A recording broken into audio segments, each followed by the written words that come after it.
Welcome back to our channel Kavitha Neutrons. இன்றைக்கி நம்ம என்ன பார்க்க போகிறோன்னா, எந்த நாட்டிலுமே இல்லாத அளவுக்கு நம்ம நாட்டில் அவ்வளோ கோயில் இருக்குங்க. அதுவே நம்ம நாட்டுக்கு அவ்வளோ பெருமை தான். எவ்வளோ கோயில் இருந்தாலும் ஒரு சில கோயிலில் மட்டும்தான் எப்போவுமே ஒரே மாதிரியான க்ரௌடு இருக்க தான் செய்யுது. அதில் ஒன்று தான் நம்ம திருப்பதி திருமலை புண்ணியஸ்தலம். இங்கேருந்து ஒரு 12 கிலோமீட்டர் டிஸ்டன்ஸில் இருக்கிற நம்ம அப்பலாயகுண்டா பிரசன்ன வெங்கடேஸ்வர சுவாமி கோயிலை பற்றி தாங்க இன்றைக்கி நம்ம சேனலில் பார்க்கலாம் வாங்க. இந்த கோயில் சென்னையிலேருந்து நடப்பாதை வரவங்க எல்லாருக்குமே கண்டிப்பாக தெரிஞ்சிருக்குங்க. ஏன்னா இந்த வழியாக தான் அதிகமாக திருப்பதி மலைக்கு நடந்து போவாங்க. அப்போ எதுக்கு கவிதா இந்த வீடியோ? இதுதானே உங்கள் கேள்வி? இருங்க சொல்கிறேன். இந்த கோவில் தெரிஞ்சிருந்தாலும் அதோடைய ஹிஸ்ட்ரி நிறைய பேருக்கு தெரிஞ்சிருக்காது. அதுக்காக தான் ஒரு சின்ன முயற்சி. நீ சொல்கிறதும் சரிதான். அப்படி என்ன தான் விசேஷம் இருக்குது சொல்லு பார்க்கலாம். சொல்கிறேன் கேளுங்க. 1000 வருஷம் பழமையான கோயில் இது. இங்கே பெருமாள் பிரசன்ன வெங்கடேஸ்வரராகவும் லக்ஷ்மி தேவி பத்மாவதி அம்பாலாவும் இருக்காங்க. இந்த கோவிலுக்கு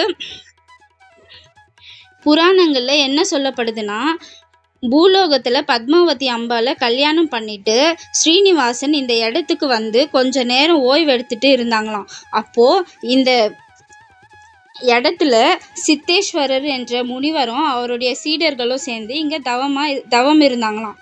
அப்போ பெருமாள் அவங்களுக்கு திருக்கல்யாண கோலத்தில் தரிசனம் தந்தாராம். பாருங்க அவங்க எவ்வளோ அதிர்ஷ்டசாலின்னு.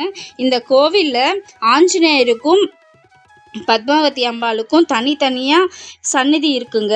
இங்கே இருக்கிற ஆண்டாள் நாச்சியார் சிலை பிரம்மதேவனால் ஸ்தாபிக்கப்பட்டதுன்னு சொல்கிறாங்க. இந்த ஆண்டாள் நாச்சியருக்கு தேவயானின்னு இன்னொரு பேரும் இருக்குங்க. இங்கே இருக்கிற பெருமாள் அபயஹஸ்த முத்திரையோடு இருக்கிறதுனால இந்த கோயிலுக்கு இது மிகப்பெரிய சிறப்புங்க. இந்த கோவிலில் வாயு பகவானுக்கும் சிலை ரூபத்தில் இருக்கார். அதனால் இங்கே எந்த ஒரு உடல்நிலை பாதிக்கப்பட்டவங்க எவ்வளோ நாளாக இருந்தாலும் சரி இங்கே வந்து பூஜை பண்ணாங்கன்னா கண்டிப்பாக அவங்களுக்கு உடம்பு சரியாயிடும்ன்றது இங்கே இருக்க பக்தர்களுக்கு நம்பிக்கை.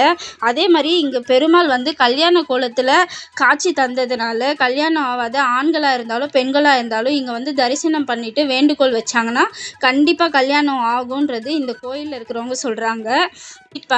விசிட் பண்ணி பாருங்கள். இந்த கோயில் வந்து காலையில் 8 மணிலேருந்து ஈவினிங் 8 o'clock வரைக்கும் இருக்குதுங்க.